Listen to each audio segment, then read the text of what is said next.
La primera vez que el doctor Alfonso Ruiz Cortés escuchó el nombre Asilo Santa Rita fue durante una reunión rutinaria del Departamento de Inspección Sanitaria de la Ciudad de México, en la mañana del 23 de septiembre de 1973. Tenía 54 años, llevaba casi 3 décadas trabajando para la Secretaría de Salud y había supervisado cientos de establecimientos geriátricos en la capital. Ese día, una secretaria del departamento le entregó un sobre, manila con una queja formal presentada por un plomero llamado Jesús Hernández Tavares, quien solicitaba que se investigara material orgánico anormal, encontrado en el sistema de drenaje del asilo ubicado en la colonia Doctores. El doctor Ruiz guardó el sobre en su maletín sin darle mayor importancia. No sabía que ese documento cambiaría el curso de su carrera y lo haría enfrentarse a algo que ningún manual médico o protocolo sanitario podría haber preparado para explicar.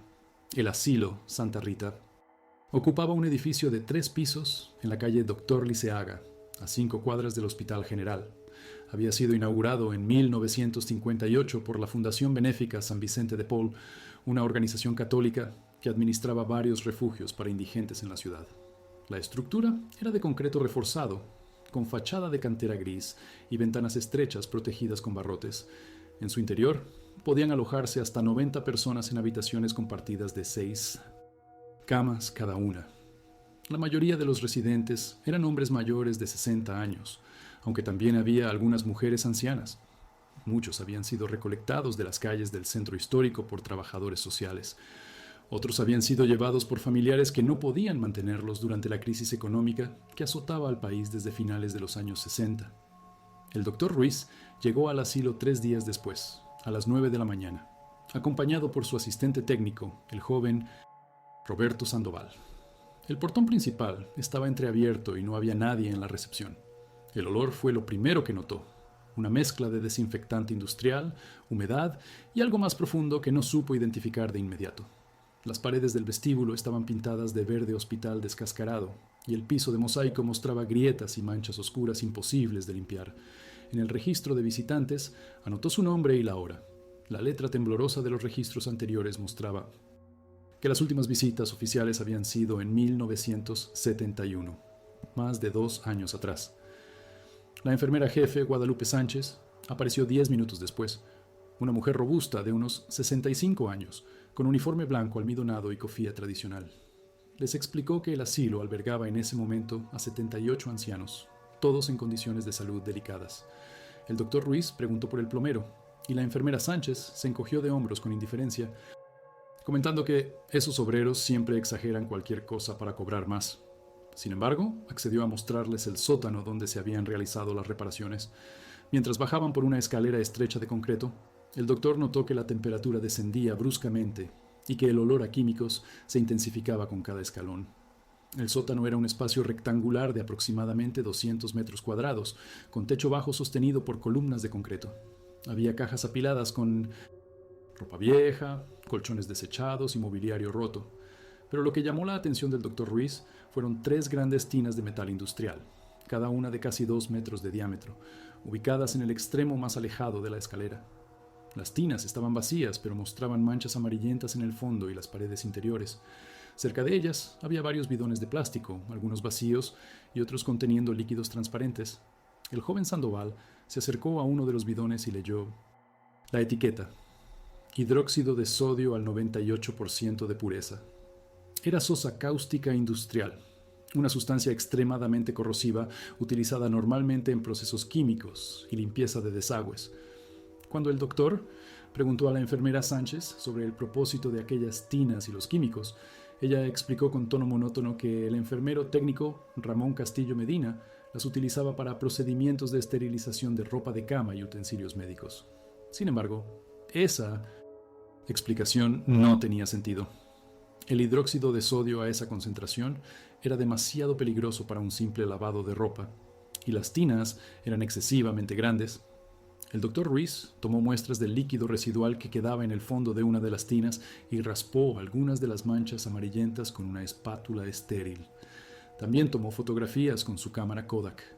Algo en aquella habitación subterránea le producía una incomodidad visceral que no podía explicar racionalmente. De Nickenberg regresó a su oficina en la Secretaría de Salud. El doctor envió las muestras al laboratorio forense del Hospital General. Los resultados llegaron 5 días después, en un sobre sellado con la marca Urgente en rojo.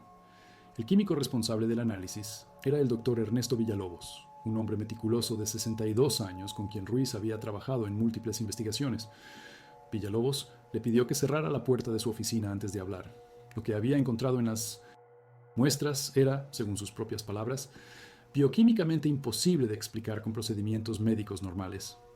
El líquido residual contenía altas concentraciones de lípidos, proteínas desnaturalizadas y fragmentos de ácidos nucleicos, todos indicadores de tejido orgánico disuelto. Pero lo más perturbador era la presencia de hidroxiapatita, el componente mineral principal del tejido óseo humano. El doctor Villalobos había analizado durante 25 años muestras de escenas de crímenes, pero nunca había visto una concentración tan alta de material orgánico humano disuelto fuera de un contexto de investigación criminal de primer grado. Le mostró a Ruiz las placas de cromatografía. Los patrones eran inconfundibles. Aquellas tinas no se habían usado para lavar ropa, se habían usado para disolver tejido humano. La cantidad de residuos sugería que no había sido un solo cuerpo. Había sido algo mucho más grande, algo sostenido en el tiempo. Villalobos recomendó notificar de mes inmediato a la Procuraduría General de Justicia. El doctor Ruiz salió de la oficina del químico con las manos temblando. En sus 3 décadas de servicio público había visto negligencia médica, corrupción administrativa y condiciones deplorables en asilos y hospitales, pero nunca había enfrentado algo que sugiriera violencia criminal sistemática. Esa misma tarde, el doctor Ruiz contactó al inspector de homicidios del Distrito Federal, el comandante Miguel Ángel Peralta, un veterano de 58 años con fama de ser incorruptible y directo. Peralta escuchó el informe completo sin interrumpir, tomando notas en una libreta pequeña. Al final, preguntó cuántos ancianos había actualmente en el asilo y cuántos habían muerto en los últimos años. El doctor Ruiz no tenía esa información, pero prometió conseguirla. Durante los días siguientes, junto con Roberto Sandoval, revisó los registros de defunciones del registro civil correspondientes a la colonia Doctores entre enero de 1971 y agosto de 1973. Lo que encontraron los dejó helados. En ese periodo de 32 meses, se habían registrado oficialmente 118 muertes de residentes del asilo Santa Rita. Era una cifra extraordinariamente alta, incluso considerando la edad avanzada de los internos. Sin embargo, cuando solicitaron los registros del Panteón Municipal y los certificados de entrega de cuerpos a familiares, descubrieron que solo 41 cadáveres habían sido efectivamente trasladados fuera del asilo. Los otros 77 simplemente no existían. No había registros de cremación, porque el asilo no contaba con crematorio. No había registros de entrega a familiares, porque la mayoría de las familias nunca fueron notificadas. No había registros de traslado a fosas comunes, porque esos procedimientos requerían autorización judicial que nunca se tramitó. 77 cuerpos habían desaparecido sin dejar rastro oficial. Y entonces nadie en las autoridades sanitarias o judiciales había notado la discrepancia. El doctor Ruiz sintió náuseas cuando comprendió la magnitud de lo que estaban descubriendo. No era un caso aislado de negligencia. Era algo planeado, sistemático, oculto con burocracia y documentos alterados. El comandante Peralta autorizó una investigación discreta. No podían alertar al personal del asilo antes de reunir más evidencias. Enviaron agentes de civil a entrevistar a familiares de los ancianos que habían residido en Santa Rita. Las historias que emergieron eran perturbadoramente consistentes. María del Carmen Flores, de 53 años, había llevado a su padre, Arturo Flores Guzmán, al asilo en marzo de 1972. El anciano tenía 81 años y sufría demencia senil. 2 meses después, cuando María visitó el asilo, le informaron que su padre había fallecido de neumonía 3 semanas atrás y que el cuerpo había sido cremado por razones sanitarias, según instrucciones del enfermero Castillo. Cuando preguntó por qué no la habían notificado antes, le dieron evasivas sobre problemas con el teléfono y cartas extraviadas. Le entregaron un certificado de defunción fechado apenas 5 días atrás, pero firmado con fecha de 3 semanas antes. María nunca había autorizado cremación alguna. Otro caso era el de los hermanos Rogelio y Enrique Mendoza, quienes habían internado a su madre, Concepción Mendoza, viuda de Salas, en el asilo en agosto de 1971. La señora Concepción tenía 77 años y estaba relativamente saludable. Solo necesitaba supervisión constante porque sufría episodios de confusión. En octubre de ese año, cuando los hermanos visitaron el asilo, les informaron que su madre había muerto repentinamente de un paro cardíaco y que había sido enterrada en una fosa común del Panteón de Dolores, porque ellos no habían respondido a las notificaciones. Los hermanos nunca recibieron notificación alguna. Exigieron ver el cuerpo, pero les dijeron que ya había sido sepultado 2 días antes. Cuando fueron al Panteón de Dolores, no encontraron ningún registro de entierro de Concepción Mendoza en las fechas indicadas. El guardia del cementerio les explicó que el asilo Santa Rita rara vez enviaba cuerpos allí, quizás 1 o 2 al año como máximo. Los testimonios se acumulaban, todos seguían el mismo patrón: familiar internado, muerte repentina, cremación o entierro inmediato sin autorización, familiar, notificaciones que nunca llegaban, documentos contradictorios. El comandante Peralta decidió que era momento de intervenir directamente, pero antes necesitaban hablar con el enfermero Ramón Castillo Medina. Según los registros laborales, Castillo tenía 42 años. Había nacido en Guadalajara y trabajaba en el asilo Santa Rita desde 1968. Antes de eso, había trabajado 3 años en el Hospital General, en el área de cuidados paliativos. Sus evaluaciones de desempeño eran excelentes. Era descrito como dedicado, compasivo y excepcionalmente competente en el manejo de pacientes terminales. No tenía antecedentes penales. Estaba casado y tenía 2 hijos adolescentes. Vivía en un departamento modesto en la colonia Guerrero. El comandante Peralta y el doctor Ruiz visitaron el domicilio de Castillo el 18 de septiembre, acompañados por 2 agentes judiciales. La esposa del enfermero, Rosa María Castillo, los recibió con evidente nerviosismo. Les explicó que su esposo no estaba, que había salido temprano esa mañana diciendo que tenía que resolver asuntos urgentes. Cuando le preguntaron si sabía dónde estaba, ella evitó sus miradas y murmuró algo sobre negocios personales. El comandante preguntó si podía ver el estudio de su esposo, y la señora Rosa María, con las manos temblando, los guió hasta una habitación pequeña llena de libros médicos y archiveros. Con autorización de ella, comenzaron a revisar los documentos. Lo que encontraron convirtió la investigación en una pesadilla real. En el cajón inferior del escritorio había un cuaderno de pasta dura negra con hojas manuscritas en letra pequeña y ordenada. El cuaderno contenía anotaciones fechadas desde enero de 1971 hasta agosto de 1973. Eran registros detallados de lo que Castillo llamaba procedimientos de reducción corporal.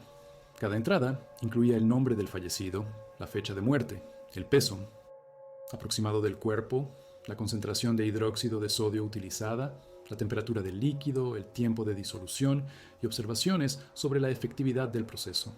El lenguaje era clínico, casi científico, como si estuviera documentando un experimento de laboratorio. En algunas páginas había pequeños diagramas mostrando cómo colocar los cuerpos en las tinas para optimizar el contacto con la solución.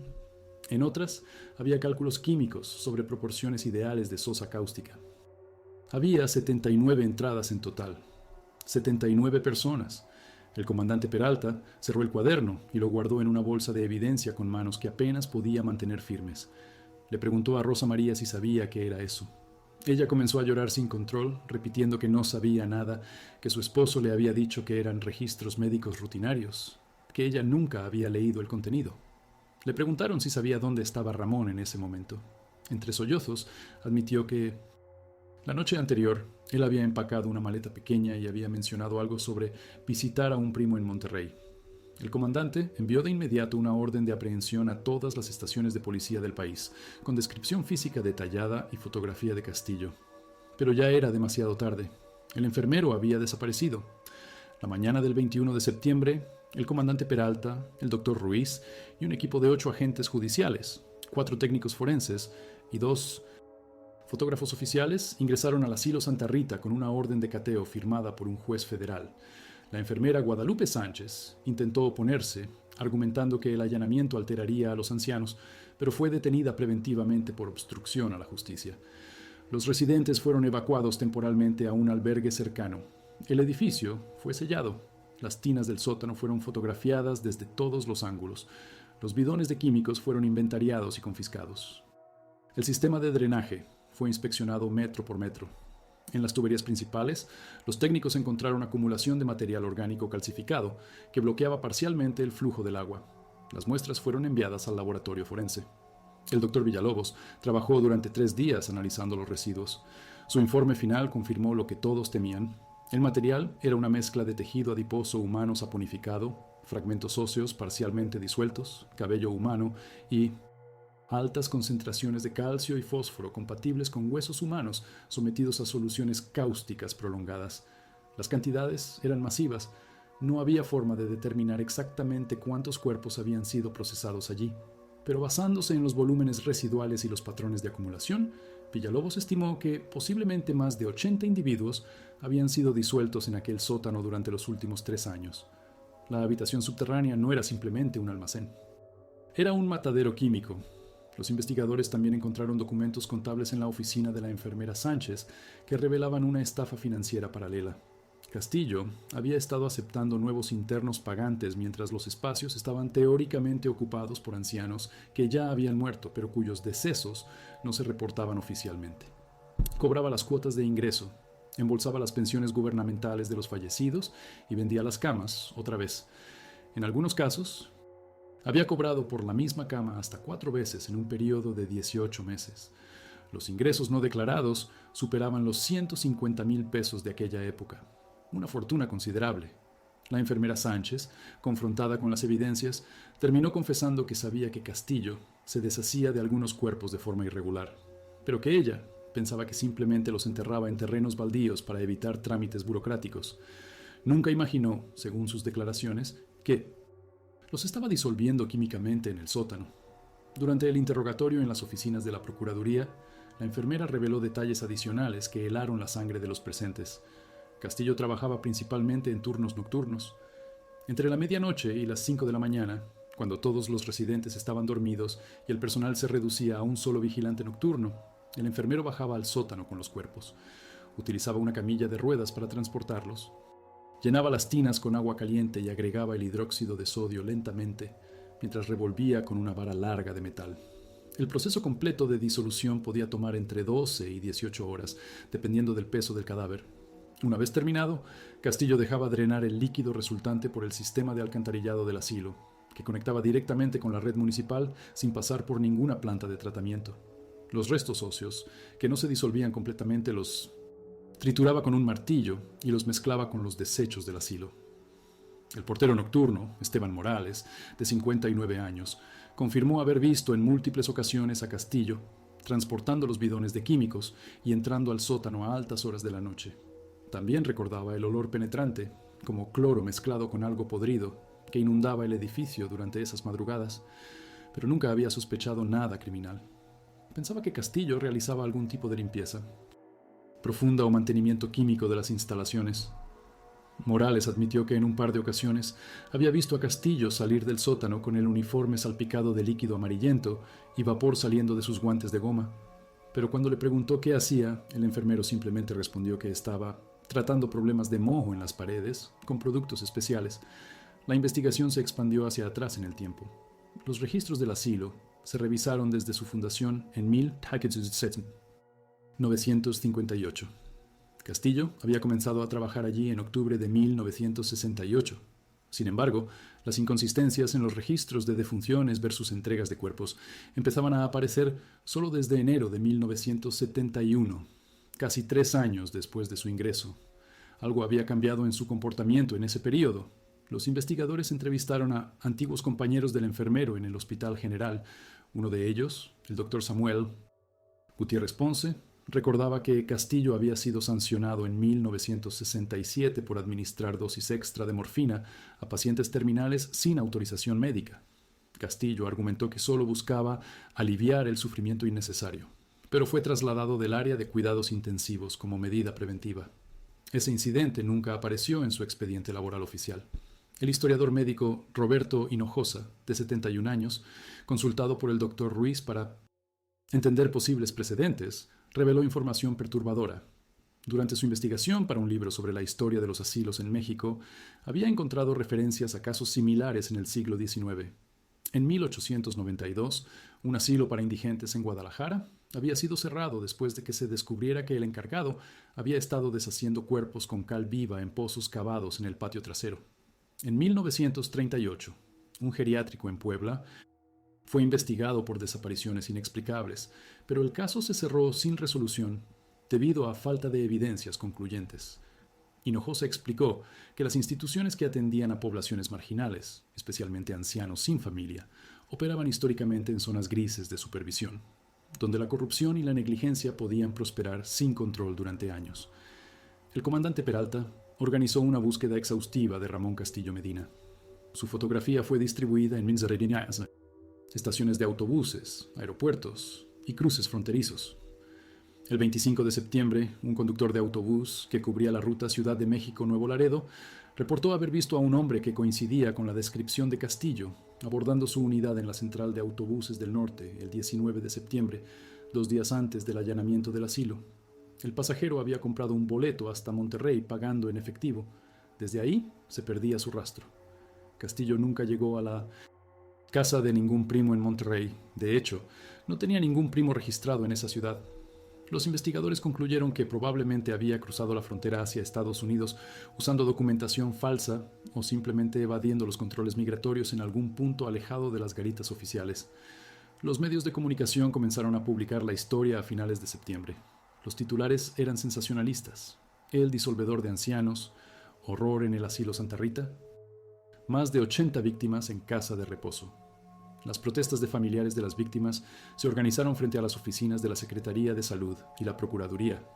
Exigían respuestas sobre cómo algo tan monstruoso había pasado desapercibido durante casi 3 años. El director de Inspección Sanitaria fue destituido.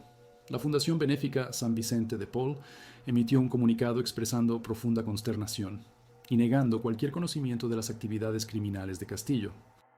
La enfermera Guadalupe Sánchez fue acusada de complicidad y encubrimiento, aunque finalmente solo fue sentenciada a 8 años de prisión por fraude y obstrucción a la justicia, al no poder probarse que tuviera conocimiento directo de los asesinatos. El caso planteaba preguntas perturbadoras que nunca fueron completamente respondidas. ¿Había matado Castillo a los ancianos activamente? ¿O simplemente aceleraba muertes que ocurrirían naturalmente? Los certificados de defunción mencionaban causas típicas: neumonía, paro cardíaco, insuficiencia renal. Pero algunos de esos certificados habían sido firmados por el propio Castillo, quien no tenía licencia médica para hacerlo. Las firmas de los médicos oficiales eran falsificadas o pertenecían a profesionales que admitieron haber firmado certificados en blanco por conveniencia, confiando en que Castillo los llenaría correctamente. Nunca examinaron los cuerpos, nunca verificaron las causas reales de muerte. El sistema de supervisión había fallado en todos los niveles posibles. Los ancianos sobrevivientes del asilo fueron redistribuidos a otras instituciones. Muchos mostraban señales de desnutrición crónica y negligencia médica, aunque ninguno reportó haber sido maltratado directamente. Varios mencionaron que Castillo era amable y atento, que les hablaba con respeto y paciencia. Esa normalidad era quizás lo más aterrador. El enfermero no era un monstruo evidente. Era un hombre tranquilo, profesional, que cumplía sus turnos y volvía a casa con su familia. Durante el día era el cuidador dedicado. Durante la noche se transformaba en algo completamente diferente. Los psiquiatras forenses consultados por la Procuraduría sugirieron que Castillo podría haber desarrollado una disociación entre su identidad profesional y sus acciones criminales, racionalizándolas como una forma perversa de eficiencia administrativa, o incluso compasión extrema hacia ancianos que en su mente retorcida sufrían innecesariamente. 40 Moam. Y 6 años después de aquellos eventos, en el otoño de 2019, el doctor Alfonso Ruiz Cortés, retirado desde hacía casi 2 décadas, recibió una llamada de un reportero joven que investigaba crímenes olvidados del siglo XX. Durante la entrevista, que duró casi 3 horas, el doctor compartió detalles que nunca habían sido públicos, fotografías que conservaba en su archivo personal, copias de informes forenses. Admitió que el caso del asilo Santa Rita lo había perseguido durante toda su carrera posterior. Cada vez que inspeccionaba una institución geriátrica, recordaba aquel sótano, aquellas tinas, aquel cuaderno negro con su lista meticulosa de víctimas. Le preguntó al reportero si creía que Castillo seguía vivo, escondido en algún lugar. El reportero no tenía respuesta. Nadie la tenía. Ramón Castillo Medina nunca fue capturado. A pesar de las alertas internacionales y la colaboración con la Interpol, simplemente se desvaneció. Hay quienes creen que cruzó a Estados Unidos y construyó una nueva identidad en alguna ciudad fronteriza. Otros especulan que pudo haber muerto en algún accidente anónimo poco después de su fuga.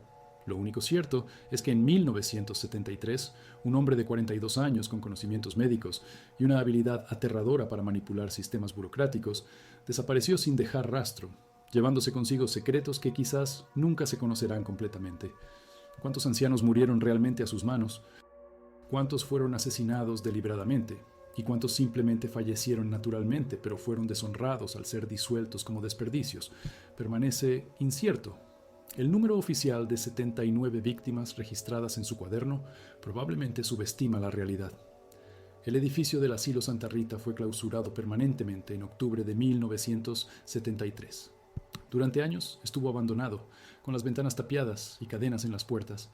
En 1989, el gobierno de la ciudad intentó venderlo para remodelación, pero ningún comprador se interesó seriamente después de conocer su historia. En 1997, una organización no gubernamental intentó convertirlo en un centro comunitario, pero las obras fueron suspendidas cuando los trabajadores se negaron a continuar, reportando olores inexplicables y sensaciones de malestar extremo cada vez que trabajaban en el sótano. Los químicos utilizados por Castillo décadas atrás habían penetrado tan profundamente en el concreto que ninguna cantidad de limpieza podía eliminar completamente las trazas. En 2003, el edificio fue finalmente demolido. En su lugar se construyó un estacionamiento público que opera desde 2005. Los residentes más antiguos de la colonia Doctores aún recuerdan el asilo. Algunos evitan pasar por esa cuadra después del anochecer, no por supersticiones, sino porque el recuerdo de lo que sucedió allí sigue siendo demasiado vívido, demasiado cercano. En el estacionamiento, ocasionalmente, los empleados reportan que ciertos vehículos estacionados sobre lo que solía ser el área del sótano desarrollan manchas de óxido acelerado en la parte inferior, como si algo en el suelo todavía fuera químicamente activo. Esos reportes nunca han sido investigados oficialmente. Los archivos completos del caso permanecen clasificados en los sótanos de la Procuraduría General de Justicia de la Ciudad de México, accesibles solo con autorización especial. La razón oficial es protección de la privacidad de las víctimas y sus familias, pero algunos investigadores veteranos sospechan que hay detalles en esos documentos que las autoridades prefieren mantener ocultos. En 2017, 44 años después del cierre del asilo, 3 ancianos residentes de un geriátrico privado en la colonia Nápoles desaparecieron en circunstancias nunca aclaradas. Los certificados de defunción indicaban traslados a Pinimaint, instituciones especializadas fuera de la ciudad, pero las familias nunca pudieron localizar los cuerpos. La investigación fue cerrada por falta de evidencias de actividad criminal. El director administrativo de aquel geriátrico era un hombre de 71 años llamado Ricardo Medina Suárez, quien según sus documentos de identidad había nacido en Monterrey y trabajado toda su vida en el sector de servicios geriátricos. Nadie notó, o nadie quiso notar, la similitud del apellido. Nadie. Verificó rigurosamente sus antecedentes. La conexión nunca se estableció oficialmente, pero los registros, para quien sepa dónde buscar, sugieren posibilidades que nadie quiso explorar demasiado profundamente. Y hasta hoy, cuando las sirenas de las ambulancias atraviesan las calles de la colonia Doctores en las madrugadas, algunos ancianos que viven solos en departamentos pequeños despiertan sobresaltados, mirando hacia sus puertas, recordando historias que escucharon hace décadas, historias sobre un hombre amable que prometía cuidar de ellos hasta el final, historias sobre un sótano donde la química podía borrar cualquier evidencia de lo que realmente había ocurrido, historias que quizás nunca terminaron realmente de suceder, porque el mal verdadero no muere con un solo hombre, solo se transforma, se esconde, espera pacientemente en los márgenes de la sociedad donde nadie mira con suficiente atención, donde los vulnerables siguen siendo invisibles, donde la burocracia puede encubrir horrores durante años si nadie se molesta en hacer las preguntas correctas, si nadie se atreve a abrir las puertas de aquellos sótanos donde el olor químico nunca desaparece del todo.